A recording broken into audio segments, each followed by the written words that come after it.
Bonjour à tous, j'espère que vous allez bien et que vous passez une bonne journée. Donc je vais faire une courte vidéo, elle va pas durer 30 minutes comme d'habitude, hein, mais plus courte pour parler de ce fameux livre, Recovery of Your Inner Child, qui a été écrit à la base en italien par Lucia Capaccione et qui malheureusement n'a pas été traduit en français.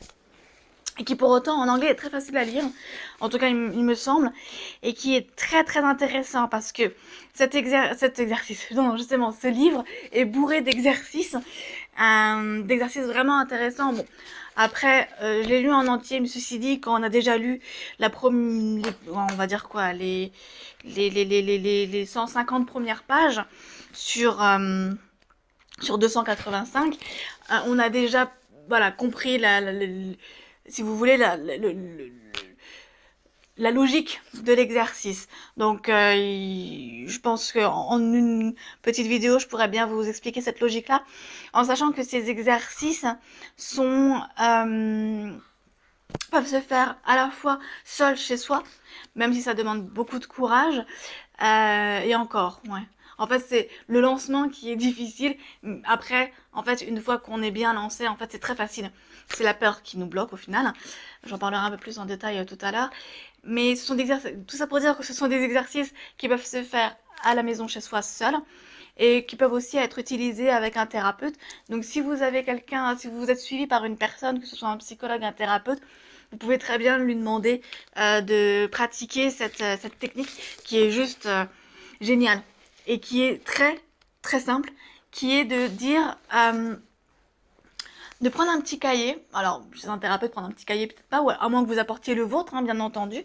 Mais en tout cas, j'ai acheté ce petit cahier-là, qui est un peu enfantin, justement, enfin, en tout cas, qui m'a paru très enfantin, et dans lequel, en fait, j'ai fait des exercices, ces fameux exercices, donc, sans forcément lire, voilà, donc, vous montrer un petit peu à quoi ça ressemble, un peu, voilà, très coloré, il y a des dessins, il y a différentes couleurs. Voilà, c'est carrément autre chose. Donc, et la logique est très très simple. La logique est toujours la même. Elle est en fait de dire que en nous, nous avons différentes personnalités. C'est aussi ce que disait d'ailleurs Jung. Nous avons différentes différentes personnalités et que parfois il y a confusion dans la communication entre ces différentes personnalités. Quelles sont-elles, ces différentes personnalités? Ce sont déjà les différents enfants que nous avons été, parce que nous avons été différents enfants pendant notre enfance, hein, en l'occurrence, même encore après, même encore aujourd'hui, on utilise souvent notre état du moi enfant, souvent. Et alors, c'est de dire que justement, eh bien, on a à l'intérieur de nous l'enfant joyeux, l'enfant qui a peur, l'enfant vulnérable, l'enfant qui a besoin de soins. Mais on a aussi l'enfant qui donne du soin. D'ailleurs, j'ai été étonnée quand j'ai fait le premier exercice. Je m'attendais à voir un enfant peureux, je m'attendais à parler à un enfant peureux, un enfant vraiment triste et vulnérable en fait, autrement dit vulnérable.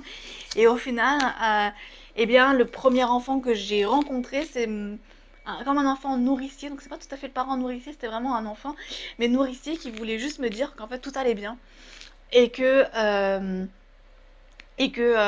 les peurs que j'ai aujourd'hui en fait n'ont pas forcément lieu d'être. Comme en fait un peu toutes les peurs, hein, mais ça c'est une autre discussion. Et au moment où vous commencez cet exercice, vous ne savez pas encore à quelle partie de vous vous allez faire appel. Et c'est ça c'est ce saut justement dans l'inconnu qui est difficile à faire au premier abord. C'est ne pas savoir à qui on a affaire au moment où on commence cet exercice. Quel est-il cet exercice? Peut-être que je vais commencer à en parler depuis 4 minutes 30 que j'ai fait l'introduction. L'exercice est très très simple. C'est soit sur une feuille, soit sur un cahier dédié à ça. Si vous voulez le faire de façon très personnelle, vous pouvez utiliser un cahier, soit que vous avez déjà, peu importe, ce qui vous convient le mieux. Et donc, d'avoir devant vous plusieurs feutres, plusieurs stylos de différentes couleurs, des feutres, même peut-être de la peinture si vous voulez, peut-être même des crayons pastels. Voilà, vraiment ce que vous aimez utiliser, le matériau que vous souhaitez vraiment utiliser et qui vous convient parfaitement. Voilà. Déjà, on commence par ça, on se prépare bien. On s'isole. Donc, pas de personnes autour, pas d'enfants. Bon, les animaux, ok, si vous dérange pas trop, pourquoi pas. C'est vraiment être centré avec soi-même et prendre ce rendez-vous avec soi-même seul. C'est un tête-à-tête avec nous-mêmes. Nous-mêmes et les différentes personnalités que nous avons à l'intérieur de nous et qui ressortent selon les différents moments de notre journée, de notre semaine, de notre quotidien, de notre vie en général. Et en fait, vous posez déjà une première question. Personnellement, moi, ma première question a été de dire « Bonjour, comment t'appelles-tu » C'est très basique, on est d'accord. Donc ça, vous écrivez avec votre main dominante. Vous prenez votre main, si vous êtes gaucher, c'est la main gauche, si vous êtes droitier, c'est la main droite, bien entendu. Vous écrivez avec votre main dominante. Puis vous prenez vraiment à l'intuition, essayez vraiment de mettre vos pensées de côté et de fonctionner réellement à l'intuition. Vous prenez l'outil qui vous convient le mieux, le stylo, le feutre ou le crayon, peu importe, ou le pinceau, encore une fois, peu importe, qui vous attire le plus, et vous le prenez de votre main non dominante. Donc si vous êtes droitier, c'est le gauche, si vous êtes gaucher, c'est le droite. Et là, vous commencez à répondre.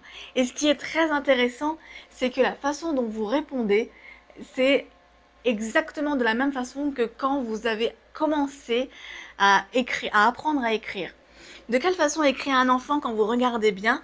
Eh bien, c'est très... comment? Ah, c'est quoi le terme?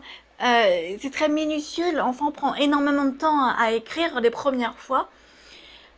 Et ça demande beaucoup d'attention et le résultat eh bien, est pas forcément très aligné, c'est pas forcément très droit et c'est tout à fait normal.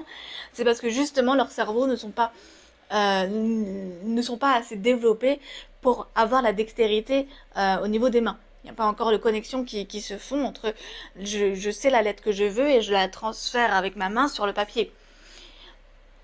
Et c'est en ça que l'écriture est super importante, c'est justement pour permettre voilà, toutes ces connexions. Et là, ce qui est très très important, c'est qu'en faisant cet exercice, en alternant les questions avec la main dominante et les réponses avec la main non dominante, eh bien, on fait appel à nos deux hémisphères. On fait appel à la fois à l'hémisphère gauche et à la fois à l'hémisphère droit. Et on crée beaucoup plus de connexion entre les deux. Peu importe que vous soyez gaucher ou que vous soyez droitier, eh bien ça aide à cette connexion-là et cette communication-là entre les deux cerveaux qui se fait et qui est vraiment voilà, très intéressant à mettre en pratique assez régulièrement dans la mesure du possible, bien entendu, parce que de nos jours c'est un peu compliqué de se retrouver seul dans une pièce hein, et de pouvoir faire ce genre d'exercice. Après personnellement, quand je fais ça, ça me dure...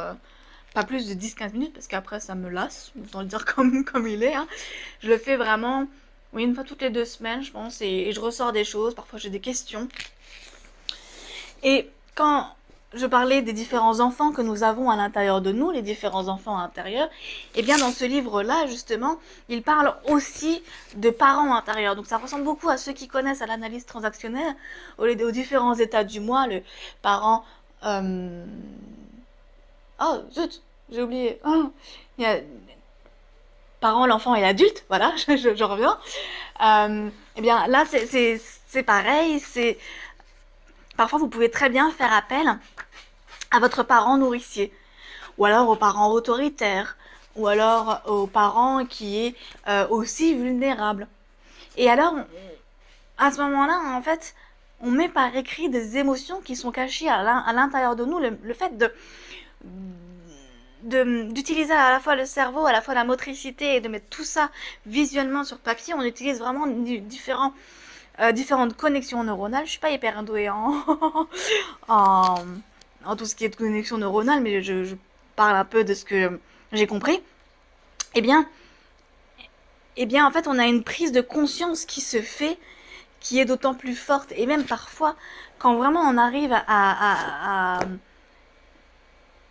faire le vide quand on fait cet exercice-là, on a des réponses qui sont mais totalement différentes de ce qu'on imaginait. Et c'est ça qui est génial et qui est vraiment surprenant. C'est comme je vous l'ai dit, moi au départ, quand j'ai fait le premier exercice, je m'attendais à vraiment voir une petite fille hyper triste, malheureuse, qui avait énormément souffert. Et là, je me suis retrouvée au premier exercice à rencontrer une petite fille qui est heureuse et qui est voilà qui se sent bien et qui a eu une enfance heureuse. Et j'étais juste étonnée à me dire ah ouais, c'était pas que malheureux en fait. Et c'est ça qui est intéressant. Et donc après, j'ai fait la question du parent nourricier à un moment où j'en avais besoin. Et donc là, j'ai eu la surprise de voir, eh ben dis donc, t'en as mis du temps à me faire appel à moi. Et j'ai pu par la suite travailler avec mon parent nourricier. C'est super, super intéressant. Et vous pouvez faire des dessins, voilà, vous pouvez faire de l'écriture, des dessins. Après, moi, je suis plus écriture, donc il y a plus de l'écriture que du dessin. Toujours est-il que, voilà, je pouvais beaucoup plus... il y a quand même des dessins. Donc, et ça fait du bien, en fait. Ça fait vraiment du bien de mettre tout ça par écrit et ça permet aussi de prendre de la hauteur sur le sujet en question, parce que généralement, si vous faites ça, c'est que vous avez un sujet en tête, que vous avez une question, une préoccupation, du moins en tête, forcément, je pense, en tout cas, dans ma carte à moi, en tout cas, eh bien, ça permet un peu de prendre de la hauteur et de se dire, ok, en fait, les perceptions sont tout autres. Donc, quand on est dans une émotion forte, négative, on est dans un couloir où on est soit on râle, soit on est triste, en tout cas, on est fermé dans un couloir émotionnel. Et le fait de faire cet exercice-là permet justement de sortir un peu de ce couloir, de prendre une porte et de regarder le couloir et de se dire, ok, en fait, là, dans ce couloir qui est très sombre, qui est très... tout ça, eh bien, en fait, dedans, il y a plusieurs portes et il y a même des fenêtres qui font rentrer la lumière au final. Et si j'ouvre ces fenêtres, si j'ouvre ces portes ou si j'ouvre ces volets, peu importe l'interprétation de chacun, eh bien, je fais rentrer de la lumière. Et alors, quand je réintégrerai ce couloir-là, il y aura beaucoup plus de lumière et il sera beaucoup plus beau que ce que je ne pensais, parce que le point de vue que j'aurais pris en sortant de ce couloir-là, eh bien, sera tout à fait autre. Et la situation qui paraît dramatique, bon, peut-être que là j'exagère, mais en tout cas, c'est comme ça que moi je le vis, hein, parfois, quand j'ai des émotions qui m'envoient dans des états émotionnels très très bas et très oulala, c'est la fin du monde, eh bien, ça m'aide voilà, à apprendre beaucoup plus j'arrive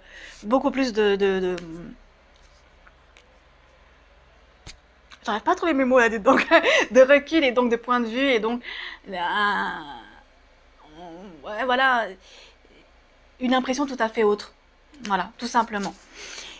Alors, il est possible de le faire, comme je l'ai dit, de parler avec son enfant vulnérable, son enfant joyeux, son enfant qui a peur, son enfant qui se sent très triste parce qu'il a vécu dans son enfance, dans le passé, ou même aujourd'hui encore. Parce que ce sont des choses qui se répètent de l'enfance jusqu'à aujourd'hui, c'est possible. On peut aussi rencontrer l'enfant taquin. On a vraiment différents enfants à portée de nos mains au final, et c'est ça qui est magique. Comme on a à portée de nos mains différents parents, le parent nourricier, le parent autoritaire, le parent qui juge, le parent aussi peut-être qui est triste. Et aussi, ce qui est très intéressant à faire, et ça j'ai bien aimé le faire en thérapie, je pense à une personne en particulier que je salue, c'est de le faire avec son corps. Les personnes qui ont une représentation très négative, très mauvaise, il y en a beaucoup, de leur propre corps, c'est de pouvoir s'adresser directement à ce corps qui peut-être nous a fait subir des traumatismes, des douleurs, qui nous ont peut-être étonnés. Eh bien, c'est pouvoir de dire, ok, maintenant je vais m'adresser à toi et je vais voir ce que tu as à me dire. Et de la même façon, vous pouvez vous adresser au corps qui a eu mal, vous pouvez vous adresser au corps qui est maintenant guéri et qui souhaiterait vous donner de sa force. Vous pouvez parler au corps qui a de la tristesse et qui aimerait juste communiquer avec vous de la tristesse pour pouvoir sortir tout ça. Et c'est ça qui est super intéressant en fait avec cet exercice. Je regarde si j'ai rien oublié. Et c'est vraiment faire une discussion en fait. Faire une discussion entre vous l'adulte et la main non dominante qui fait parler le corps, qui fait parler le parent, qui fait parler l'enfant, peu importe. Enfin, moi personnellement je trouve ça passionnant à faire vraiment seul. Si vous vous sentez prête à le faire par vous-même, et vraiment bien préparé. Si vous voulez faire par vous-même, c'est vraiment, voilà, pas obligé d'acheter un nouveau cahier. Vous pouvez très bien vous créer un cahier avec des feuilles et même pourquoi pas. C'est vrai que dedans ils en parlent aussi hein, dans un exercice de mettre d'avoir plein de journaux à côté de préparer sur votre table, des journaux, des feutres, des crayons, de la peinture comme je l'ai dit, mais aussi des paillettes, pourquoi pas, mais aussi il y a plein de... Quand si vous êtes des personnes très créatives, et j'en connais beaucoup qui vont regarder qui sont très créatives, c'est pourquoi pas faire carrément du découpage avec les lettres, écrire avec des lettres, bon, un peu comme dans les lettres de menaces anonymes là qu'on a connues dans les années 90. Là, ça c'est quelque chose de plus positif, hein, on est d'accord, hein, c'est d'utiliser ce moyen-là pour en faire quelque chose de plus gai quand même, hein, parce que sinon, bon, c'est un peu dommage de se faire du mal. Mais d'utiliser des lettres de journaux, des lettres de magazines, les découper pour écrire un mot avec, ça a quelque chose de très ludique. Et en fait, on s'éclate. Moi, ce qui m'éclate, c'est d'écrire, donc j'ai essentiellement écrit. Mais il y en a qui aiment bien faire des collages, des découpages, des petits montages peut-être même. Et en fait, de laisser à ce moment-là s'exprimer une partie qui est à l'intérieur de vous et qui ne demande que ça, qui est bloquée là dans ce couloir tout sombre et qui demande juste à en sortir par une petite porte. Et cet exercice-là est une porte de sortie. Et en fait, malgré ce que l'on pense, on a de fortes croyances. Il y a beaucoup de personnes que je vois en thérapie qui ont du mal à faire le premier pas, qui se lancent parce qu'en fait elles n'ont pas le choix parce que je suis devant, hein, et qui se sentent obligées de le faire. Parce que cet exercice, oui, fait peur. Et pourtant, ce sont des peurs qui sont totalement irrationnelles dans la mesure où au fond de nous, il n'y a rien de mauvais. On a le sentiment qu'au fond de nous, il y a des choses qui pourrissent, qui sont mauvaises, qui sont moches, mais en fait, ce sont des croyances. Et quand on ouvre vraiment cette boîte de Pandore à l'intérieur de nous, on se rend compte que ce qu'on croyait être mauvais, en fait, se transmute à partir du moment où on les sort, se transmute en lumière. Et c'est ça qui est magnifique dans cet exercice que j'adore. Enfin, je crois que ça se voit. J'adore cet exercice et j'aime beaucoup le mettre en pratique en séance ou même pour moi-même. Encore une fois, je me répète. Mais ouais, il est juste formidable, quoi. Voilà. Moi, je vous donnais un exemple là d'un dessin où justement la mère, c'est souvent une mère, la mère protectrice protège son enfant intérieur. Donc là, on fait appel aux parents protecteurs. Voilà. Voilà, je pense que je vous ai tout dit. Ah oui, il y a aussi l'enfant en colère. Voilà, il y a vraiment toutes les émotions pour chaque enfant présent en nous. Voilà. Donc voilà, qui peut être utilisé donc avec le corps, qui peut être utilisé avec l'enfant, avec le parent. Si vous avez d'autres parties de vous-même que vous souhaitez, soyez inventif, soyez créatif. En fait, la seule limite est notre imagination. Je sais que cette phrase est assez connue et que voilà, je la réutilise et je ne veux pas me l'approprier non plus, mais c'est réellement ça. C'est notre seule limite est notre imagination. Et ça, c'est super important. On est capable de tout. Avec les bonnes personnes, avec les bons outils, on est capable de tout. Voilà. Je vais vous laisser là-dessus, en espérant que ça vous aide beaucoup. Et alors, je vous fais de gros bisous. Et alors, à très bientôt. J'espère vous faire une 3e vidéo encore cette semaine. Si vous avez des idées de sujets, n'hésitez pas. Je vais en trouver autrement. Et n'hésitez pas non plus à liker la vidéo YouTube ou à la partager sans problème. Ça pourrait beaucoup m'aider dans mon lancement. Très bonne journée à vous. De gros bisous. À bientôt.